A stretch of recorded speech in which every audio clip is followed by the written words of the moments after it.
Et puis chez nous, un gros plan sur le recyclage des métaux en région wallonne. Une filière spécifique a été lancée il y a 2 ans et elle commence à montrer son efficacité.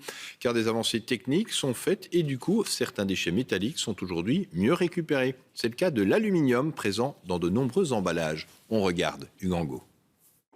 Emballage de médicaments, paquets de chips ou encore barquettes de pizza, tout ceci contient de l'aluminium, mais rien, ou presque, n'est revalorisé.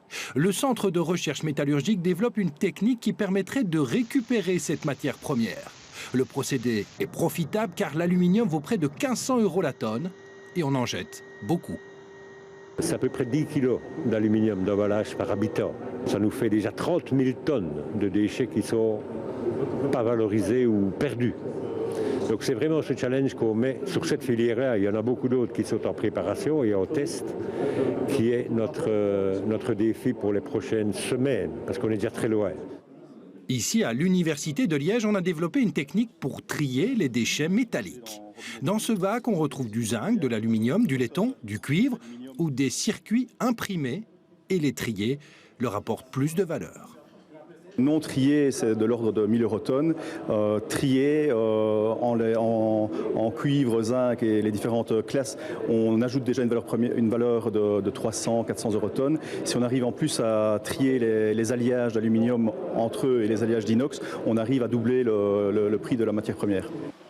Le tri manuel n'est pas rentable chez nous, d'où l'utilité de ce robot expérimental conçu pour garder ses valeurs premières chez nous. Nos entreprises doivent rester compétitives par rapport à un tri manuel qui peut se passer à l'autre bout de la planète. Et en développant ce type de technologie, nous pouvons garder les matières dans nos régions et les traiter dans nos régions. La phase industrielle du projet sera lancée l'année prochaine. On devrait alors traiter 20 000 tonnes de ces déchets par an, près d'1 milliard de pièces métalliques. Alors on va dire que la métallurgie renaît et aujourd'hui on voit qu'on a des produits qui commencent à se concrétiser. Donc le banc de c'est ici en est un, il y a des technologies de l'ordre de l'hydrométallurgie, de la pyrométallurgie qui aboutissent également. Donc on va vraiment dire que les techniques utilisées pour les minerais à l'époque peuvent s'appliquer maintenant pour ce qu'on va appeler le minerai de demain, c'est-à-dire la mine de surface, la mine urbaine, le déchet.